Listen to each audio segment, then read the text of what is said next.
yo lo sé porque he tenido vacaciones, pero muchos también habéis tenido vacaciones, supongo, y esta semana es la Semana Santa, hoy es Domingo de Resurrección, y lo bonito del Domingo de Resurrección es que la resurrección es la razón por la que estamos aquí. Si de repente llegan y allí sigue el cuerpo y no ha resucitado, todo esto se nos cae. Pero nosotros creemos en que Jesús resucitó, en que vino, en que murió, pero también en que resucitó, y es lo más importante. Así que, teniendo eso en mente, especialmente hoy, quiero que le cantemos y que le cantemos que ahora vivimos para Él. Amén. Ahora vivo para ti.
Gracias, Señor, por este día, Señor.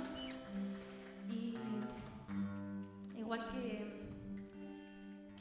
que tú viniste y tú resucitaste, Señor, gracias por todo lo que haces en nuestra vida, Señor. Hemos cantado que ahora vivimos para ti, y yo en esta mañana quiero que pienses en ese momento en el que tú decidiste entregarle tu vida, vuelvas atrás y pienses todas las cosas buenas que ha hecho en tu vida, todas las batallas que habéis peleado juntos, todos los llantos que habéis tenido juntos, y que pienses que Él siempre ha estado contigo. Pero ¿sabes lo bueno? Que aunque llora contigo, Él cambia tu lamento en danza. Amén. Vamos a cantarle eso. ¿Cuántos de aquí lo creen? Amén.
Gracias, Señor.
quiero más de ti, quiero habitar en tu presencia, Señor.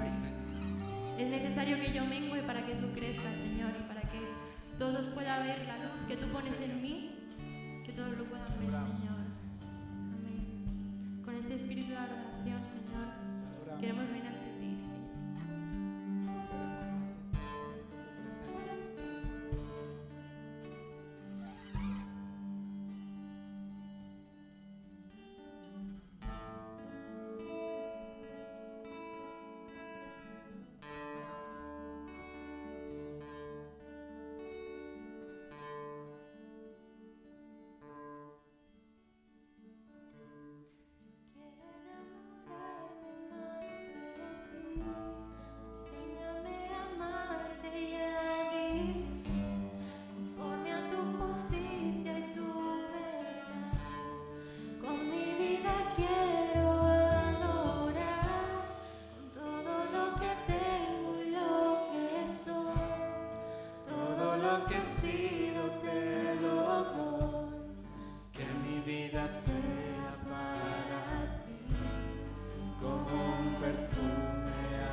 Muy bien, pues somos la Iglesia Jesús Vive Y por tanto nosotros en nuestro nombre lleva implícito la resurrección de Cristo, porque Él vive, Él no murió, sino como estamos celebrando hoy, Él resucitó y sigue estando vivo y eso para nosotros es pues la base básicamente de nuestra fe. Pablo escribe a los Corintios y describe en 4, 5, 6 versículos, hace un resumen de lo que sería nuestro mensaje como iglesia y nuestro mensaje para el mundo también. Dice, porque 1 Corintios, capítulo 15, versículos del 3 al 9, voy a leer. Dice, porque primeramente os he enseñado lo que asimismo recibí, que Cristo murió por nuestros pecados conforme a las Escrituras, y que fue sepultado y que resucitó al tercer día conforme a las Escrituras, y que apareció a Cefas y después a los 12. Después apareció a más de 500 hermanos a la vez, de los cuales muchos viven aún y otros ya duermen. Después apareció a Jacobo, después a todos los apóstoles, y al último de todos, como a un abortivo, me apareció a mí, porque yo soy el más pequeño de los apóstoles, que no soy digno de ser llamado apóstol, porque perseguía la iglesia de Dios.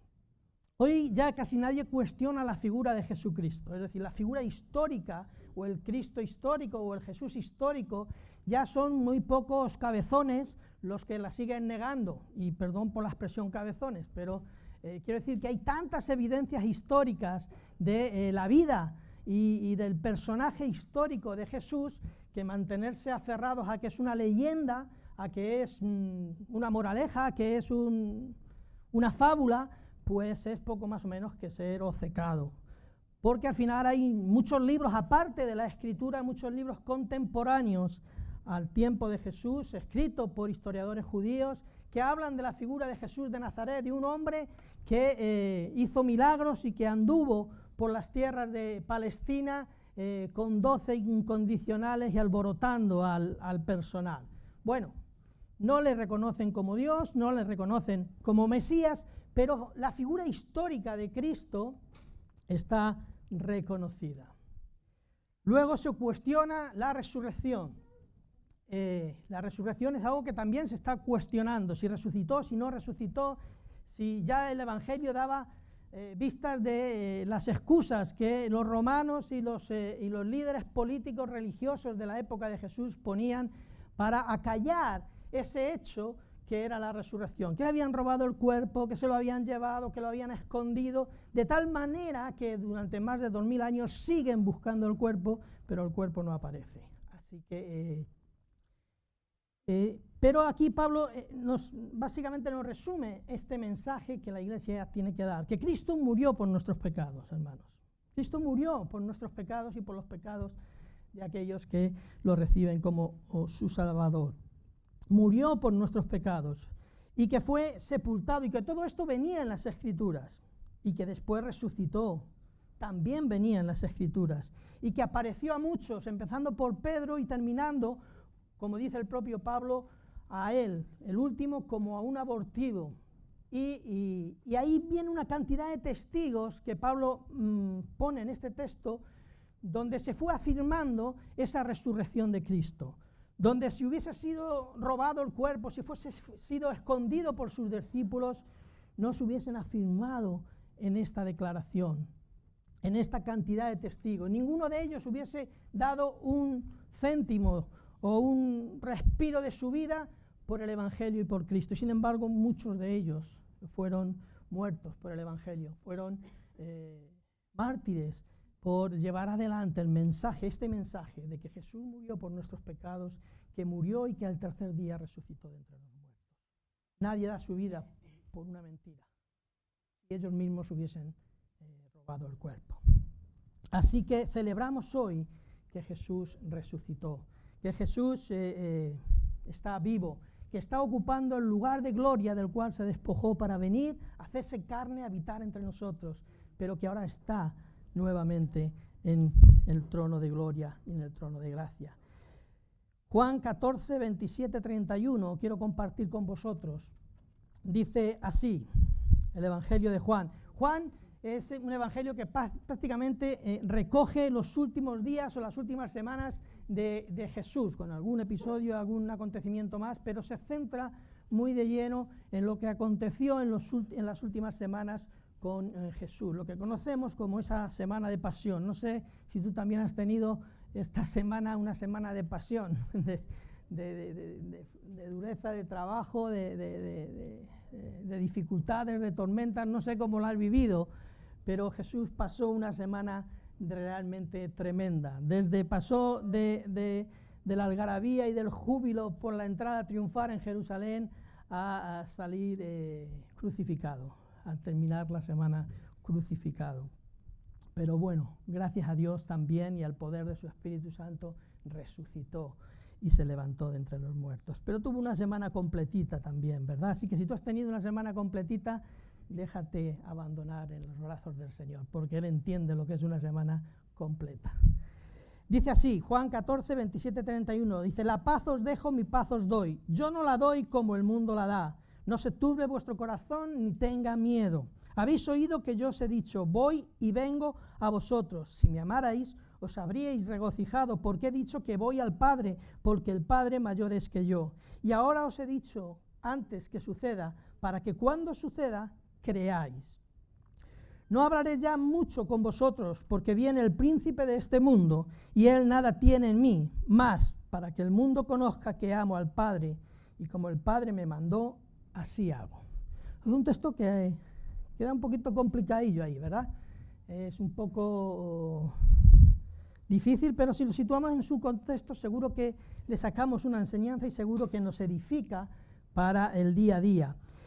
Si alguien recuerda, la última vez que estuve compartiendo, estuve hablando sobre guerra espiritual, estuve hablando sobre esas batallas espirituales que tenemos del día a día, continuamente, desde que salimos de aquí. Aquí parece que cargamos las pilas el domingo, pero llega el lunes y estamos ahí batallando otra vez con nuestras enfermedades, con nuestros trabajos o con nuestros no trabajos, es decir, con situaciones que a veces nos desbordan y que tenemos que estar batallando, y estuvimos hablando sobre eso, ¿no? Pues un poco siguiendo el mismo hilo es lo que quiero orientar este texto también.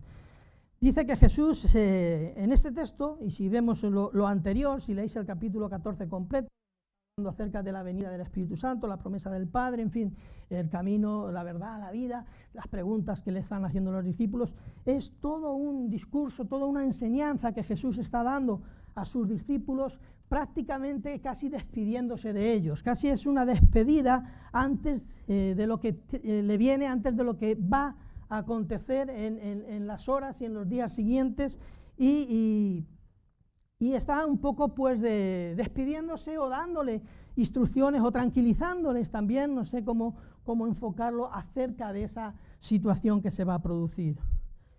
Va a tener que afrontar su muerte, uno lo iba a entregar, otro lo iba a negar, le iban a dejar solo, con todo lo que esto iba a significar para el estado anímico de ellos. Iban a tener miedo, ¿verdad? ¿Cuántas veces nos hemos sentido así, verdad? ¿Cuántas veces nos hemos sentido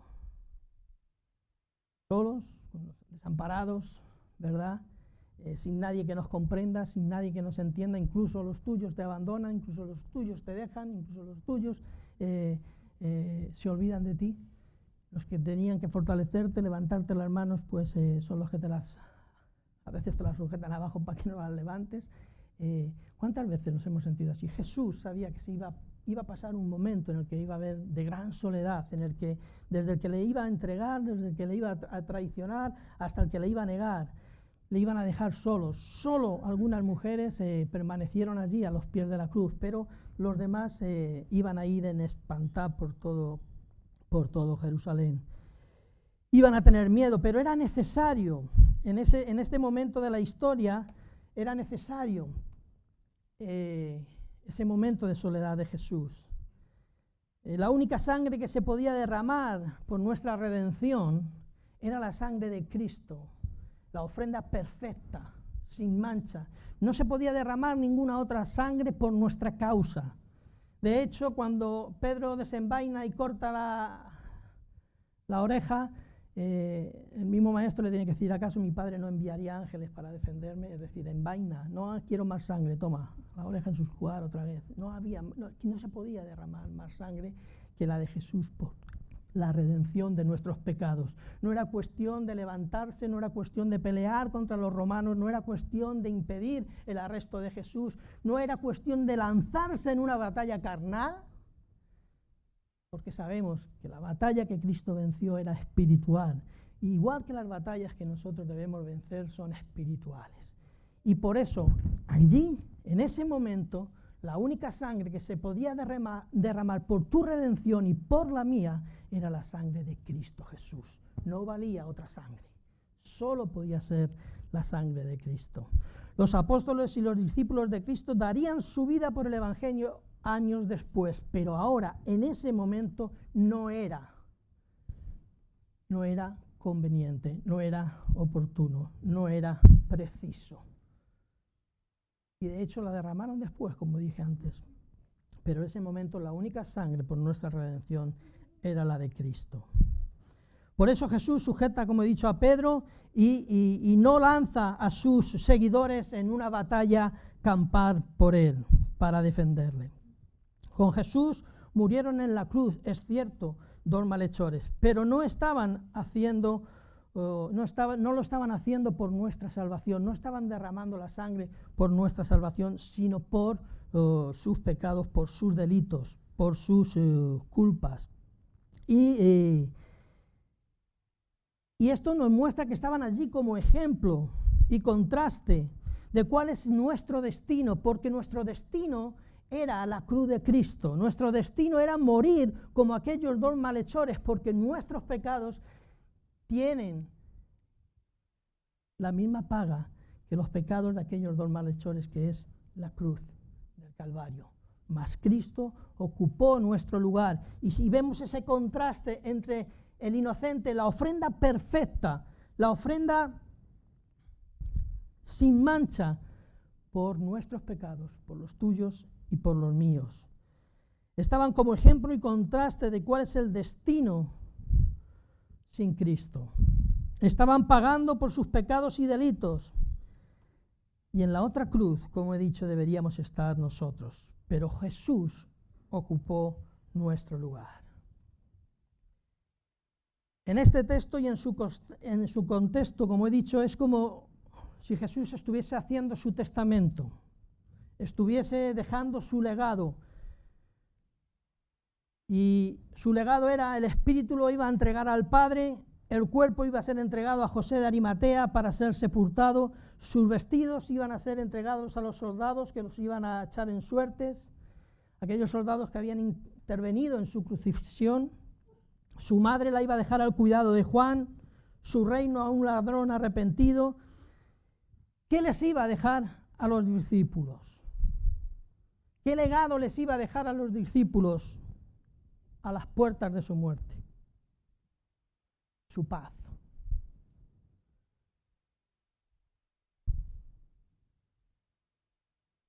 Leemos otra vez el texto. No sé si le hemos leído, yo creo que no lo hemos leído, ¿no? O sí, sí le hemos leído, lo leo otra vez. La paz os dejo, mi paz os doy. ¿Qué legado les iba a dejar a sus discípulos? La paz. Su paz. En la paz de Cristo se hallan concentrados todas las bendiciones que un creyente puede desear. La paz de Cristo es la paz con Dios. Es la reconciliación con Dios. Es la amistad con Dios. Es la paz que los ángeles desearon a los hombres en el nacimiento del Salvador. Es la paz que debemos conservar en nuestro interior al cultivar el fruto del Espíritu. Es la paz en la que debemos estar con todo el mundo y en cuanto dependa de nosotros. La paz para un judío tiene un significado mucho más amplio que para nosotros. La paz para un judío es mucho más amplia, su significado es mucho más amplio de lo que pueda significar para nosotros. Salón, que es el término hebreo del verbo salán, que tiene un significado de estar entero, de estar completo, de estar seguro. Esa es la paz en el concepto judío. Estar entero, completo, seguro. Esa es la paz para un hebreo, para un judío. Así es como nos encontramos en Cristo, hermanos y hermanas. Nos encontramos enteros, plenos, completos, seguros.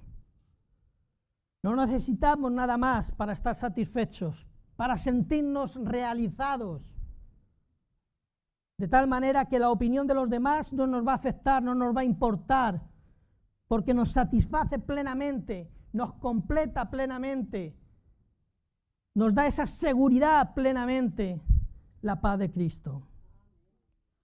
Este es el legado de Jesús para sus discípulos y sigue siendo, hermano y hermana, el legado para nosotros.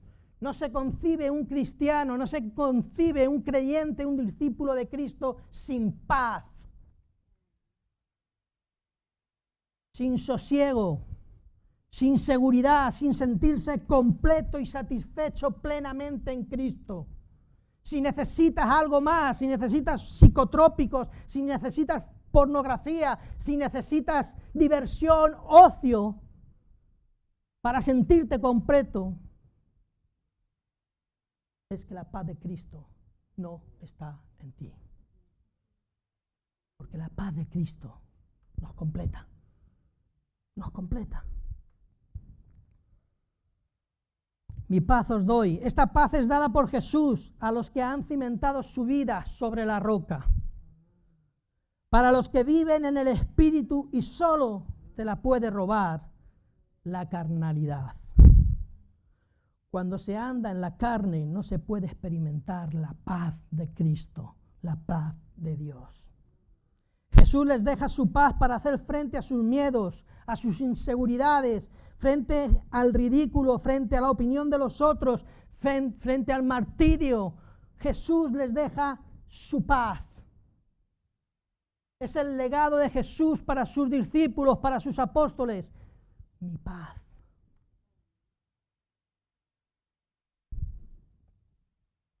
Jesús también les indica a dónde va. Es importante. En este texto que hemos leído, Jesús quiere decirles a dónde va. Les anticipa lo que va a pasar. Todavía no ha sucedido. Les dice dónde va. Voy al Padre. Jesús también les indica a dónde va para ellos. Y lo que ellos iban a percibir en las horas y en los postreros días que iban a venir era su muerte, era el sepulcro. Eso era lo más inmediato que ellos iban a percibir y iban a ver. Iban a ver que Jesús iba a ser arrestado en el huerto de Getsemaní, que iba a ser entregado por Judas, que iba a ser apresado, llevado a un concilio para ser juzgado de manera anormal, porque no se podía reunir al concilio a esas horas, no podían, tenían que cumplirse ciertas características que se saltaron por alto con Jesús, para que fuese juzgado y fuese condenado. Estaba ya en la mente de los líderes religiosos, estaba ya que tenía que ser condenado. Ya había testigos comprados para que transgiversaran sus palabras y sus enseñanzas, para que pudiera ser acusado de blasfemia. Todo estaba amañado, más o menos como los partidos del Atlético. Siempre hay una mano oscura detrás, ¿verdad? ¿Qué le vamos a hacer? Yo os he visto muy tenso, digo, vamos a meter un poquito porque vamos a relajar un poco la tensión. Pero es cierto, todo estaba amañado. Los testigos comprados, Judas comprado, todo estaba preparado. Y Jesús les anticipa lo que ellos van a percibir inmediatamente es la muerte de Jesús. Pero Jesús les anticipa, voy al Padre. Mirad más allá. No os quedéis en lo inmediato, en lo que vais a percibir en el momento que sea arrestado, sino ir un poquillo más allá, porque voy al Padre. Deberíais alegraros, les dice en el texto. Y siempre digo, ¿por qué les dice esto? deberíais alegraros si realmente me amáis. Digo, si le amamos, deberíamos alegrarnos. A veces hay unas paradojas en la Escritura que te desconciertan, pero así es el Señor. Como decimos, a veces menos es más, ¿verdad? Pues con el Evangelio pasa a veces lo mismo. Porque voy a tomar, lo que les está diciendo es, voy al Padre, voy a tomar el lugar que dejé voluntariamente para llevar a cabo vuestra salvación. El Verbo hecho carne y que habitó entre nosotros, que llevó adelante el propósito de Dios para nuestra salvación, está a punto de cumplirlo. En breve va a ser consumado. La ofrenda, el Cordero de Dios, va a ser entregado por los pecados del mundo. El camino al Padre va a ser abierto, la reconciliación con Dios va a ser posible. Jesús se va a presentar al Padre con el deber cumplido, con la obra de nuestra salvación terminada, con la obra de nuestra redención concluida. Y va a retomar su lugar junto al Padre. Deberían estar alegres, pero ellos no lo percibían así. Deberían estar alegres porque iba a volver al lugar de donde descendió, voluntariamente. Por eso les dice, no temáis, estar seguros, estar completos, tened la paz que os dejo, tomad esta paz que yo os doy. Jesús quiere afirmar su fe. Y estos versículos forman parte de esa intencionalidad de Jesús por afirmarlos en la fe. Jesús quiere afirmar la fe de ellos, por eso les anticipa lo que va a suceder. A lo largo de todo su ministerio utilizó esto en varias ocasiones. Y en las enseñanzas con relación a sus discípulos. Hay cosas que los discípulos solo entendieron una vez que Jesús murió y resucitó, pero que hasta entonces nunca habían entendido. Su muerte, su resurrección, el envío del Espíritu Santo, toda su vida había sido anunciado por los profetas muchos siglos atrás, para que su pueblo estuviese preparado para la venida del Mesías. Pero en el tiempo que Jesús estuvo con sus discípulos, volvió a recordarles, volvió a insistir lo que estaba escrito y lo que había de acontecer y suceder. Y ahora volvía a hacerlo en esta despedida de sus discípulos, en este momento en el que Él les está transmitiendo y dejando su paz. No tengáis miedo, no tengáis temor, dejo mi paz os doy, tomarla, porque os va a hacer falta. Pero además os quiero afirmar en la fe que tenéis. Os quiero afirmar y os estoy anunciando lo que va a acontecer para que cuando acontezca creáis. Eso es lo que les está diciendo. Eso es lo que les está afirmando y en lo que les está haciendo que permanezcan firmes.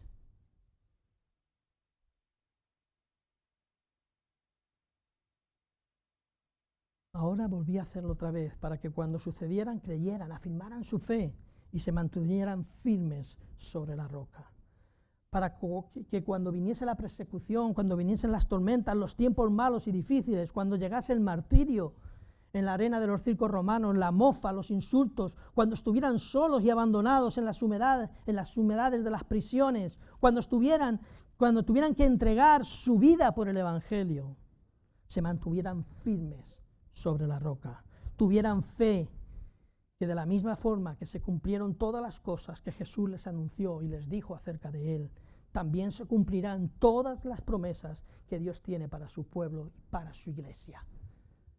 Que no los iba a dejar solos, que no les iba a abandonar, que iban a tener al Espíritu Santo, al Consolador con ellos hasta el fin de los tiempos. Que lo creyeran. Os anuncio ahora estas cosas para que cuando sucedan tengáis fe, lo creáis, os afirméis, aunque vengan vientos, aunque vengan tempestades, aunque vengan situaciones difíciles, os afirméis en la fe, sobre la roca. Eso es lo que Jesús les está dejando en esta despedida de los discípulos, en este discurso final antes de su muerte. también les dice que llegaba el príncipe de este mundo, de nuevo, para querer impedir el propósito de Dios con Jesús. Ya lo intentó con las tentaciones al comienzo de su ministerio y volvía ahora. Jesús sabía, era consciente que se le avecinaba una confrontación no solo con los hombres que lo iban a juzgar y a condenar, sino también con las potestades y los poderes de las tinieblas. Jesús era consciente de esa batalla de la que hablábamos la otra vez y de la que vivimos nosotros todos los días. Era consciente de esa batalla. Saber que tenemos estas luchas, saber que vamos a ser tentados nos va a ayudar a estar preparados también, a tener en cuenta esas leyes espirituales a las que debemos agarrarnos y afirmarnos cuando vienen los tiempos difíciles. Debemos ser conscientes de esta realidad, no debemos ignorarla, ni dejarnos sorprender por ella tampoco. Venía el príncipe de este mundo. Jesús sabía que iba a tener que pasar todavía por la prensa de aceite, por ese Getsemaní donde iba a ser triturado, donde iba a estar batallando su voluntad y la voluntad del Padre, intentando ver si había otra posibilidad. Y sabía que allí esa batalla iba a ser cruel también y que debía mantenerse firme, vencer toda duda, vencer todo aquello que pudiera alejarle de la obra redentora que Dios tenía para el ser humano. El príncipe de este mundo quiere destruir a Jesús, no solo con su muerte, con la destrucción de su cuerpo físico, sino también su influencia en los discípulos, en los apóstoles, en sus seguidores. Quiere derrotarlo, quiere exponerlo públicamente, dejarle en nada. Esa era la batalla del enemigo, esa era la batalla del príncipe de este mundo con Jesús. Pero Jesús les dice a sus discípulos: tranquilos, agarraros otra vez a mi paz, tranquilos, no tengáis miedo, todo lo que os he dicho, todo lo que os he anunciado es inevitable. El príncipe de este mundo no puede vencerme. Eso es lo que le está diciendo en este texto. El príncipe de este mundo no puede vencerme. Yo he venido precisamente para derrotarlo a él, para vencerlo. A veces no sé el concepto que tenemos del diablo. Pensamos que todo lo sabe, como Dios, le damos unos atributos que para nada tiene, porque el diablo aquí pensaba que con su muerte estaba destruyendo a Cristo. Si supiese que justo estaba pasando lo contrario, le hubiese salvado, ¿no? Hubiese dicho: no, Jesús, no, yo te cambio la mentalidad de los líderes religiosos, de los romanos.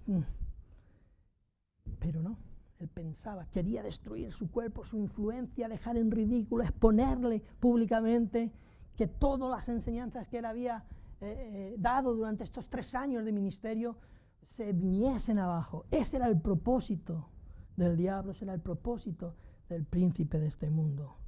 Pero él había venido, Jesús les dice: yo he venido precisamente para derrotarlo, para vencerlo. Él no puede vencerme a mí, porque él, y esto es importante, hermanos, clávatelo en el corazón, en la mente, ponlo en las estacas de tu casa, haz lo que quieras con ello, un póster, una camiseta, una taza para el desayuno, lo que quieras. Pero él nos da una clave que es importante en este versículo, porque él nada tiene en mí, hermanos. El diablo no podía vencerlo, no podía derrotarlo, no podía acabar con él, no podía ridiculizarlo, no podía extorsionarlo, no podía hacer nada porque no tenía nada en él. Él nada tiene en mí. Y aquí nos deja, como he dicho, la clave para vencer en toda guerra y en toda batalla espiritual. A veces nos lanzamos ahí a decretar y a sacar todas las huestes celestiales en procesión. Pero la clave es que él nada tenía en Jesús. Jesús no tenía pecado, no había sido tentado en todo, pero no había pecado en nada. Antes de morir, iba a perdonar a sus propios verdugos para que no tuviese nada el diablo en él. Iba a perdonar a sus propios verdugos. Iba a pedir al Padre que los perdonara. Su sangre estaba siendo derramada incluso para aquellos que lo estaban crucificando, incluso para sus verdugos estaba siendo derramada su sangre. El príncipe de este mundo no tenía nada en Jesús por donde pudiera agarrarlo, por donde pudiera derrotarlo. Solo quedaba la muerte, la opción de la cruz. Pensaba el diablo, pensaba nuestro adversario, sería donde se llevaría a cabo la derrota de Jesús. Su muerte acabaría con todo. Pero no fue así, hermanos y hermanas, sino todo lo contrario. En la cruz se consumó la derrota del diablo, se consumó la derrota sobre el pecado, se consumió la derrota sobre la muerte. En la cruz se llevó a cabo, hermanos y hermanas, la victoria de Jesús. Pedro predica el día de Pentecostés a los judíos y les dice, en Hechos 2:24, dice, al cual Dios levantó, suelto los dolores de la muerte, por cuanto era imposible que fuese retenido por ella. Era imposible que la muerte pudiera retener a Jesús. Era imposible que la muerte pudiera retener a Cristo. Por eso hoy celebramos la resurrección del Señor, porque no había nada en Él que el príncipe de este mundo pudiera agarrar para retenerlo en la sepultura. Por eso su tumba está vacía, por eso el sepulcro está abierto, por eso el cuerpo no aparece después de casi 2000 años de búsqueda por aquellos que niegan a Cristo y su resurrección. El diablo no tenía de dónde agarrarlo para mantenerlo allí. El versículo 31 nos deja otra clave por la que Jesús pudo mantenerse firme en llevar a cabo el propósito de Dios en su vida. Jesús iba a morir para dejarnos una muestra, un ejemplo de cómo Él amaba al Padre. Ese ejemplo de amor lo demostró con su obediencia. Como el Padre me mandó, dice el versículo 31, como el Padre me mandó. ¿Qué le mandó el Padre? ¿Qué le mandó el Padre? ¿Cuál era el propósito de Dios? Porque la voluntad de Dios es que todos vengan al conocimiento, que todos se arrepientan y vengan al conocimiento. La voluntad de Dios es que seamos salvos. Y para ello había que pagar el precio del pecado, que es la muerte. Había que pagar con la muerte. Y para eso envió a su Hijo. Le dijo, hijo, no hay otra alternativa. Tienes que hacer carne, tienes que habitar entre este planetilla y tienes que derramar tu sangre por cada uno de ellos. Eso es lo que el Padre le mandó. Y dice, versículo 31, como el Padre me mandó, así hago. Hago porque lo iba a hacer. Estaba por delante, unas horas después. El príncipe de este mundo venía, pensaba que lo iba a derrotar, lo iba a llevar a la cruz, pero era Él el que iba. Él en obediencia al Padre iba a la cruz voluntariamente. Y ese sigue siendo nuestro mensaje, el mensaje de la cruz. Porque cuando vemos la cruz, allí están nuestros pecados, junto con todos los demás. Pero cuando nos acercamos con sinceridad a la cruz, los que más destacan son los nuestros. Cuando miramos la cruz desde lejos, los que destacan son los pecados de los demás. Pero cuando realmente vamos a la cruz y nos acercamos a la cruz, lo que vemos son nuestros pecados destacando sobre todos.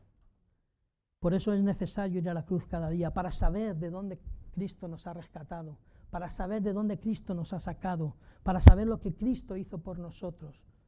Para entender el sacrificio de Jesús es necesario cada día ir a la cruz.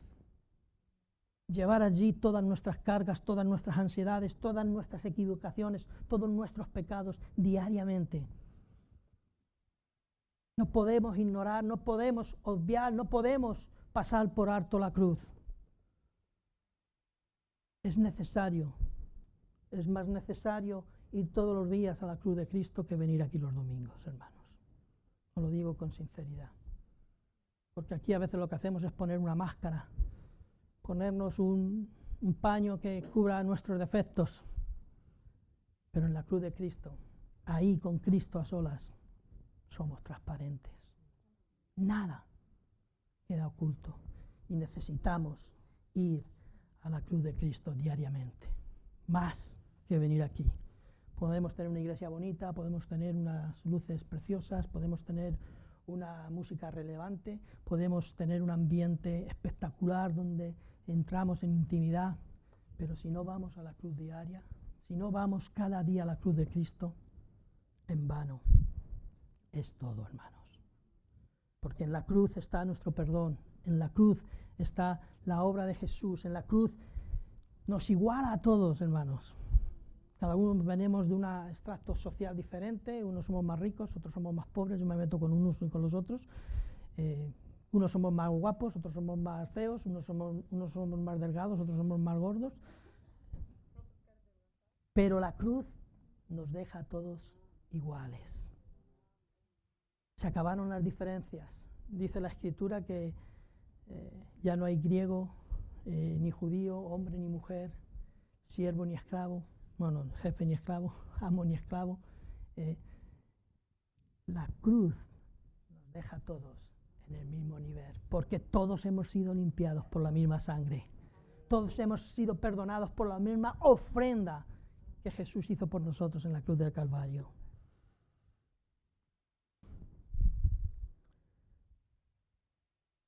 Como el Padre me mandó, así hago.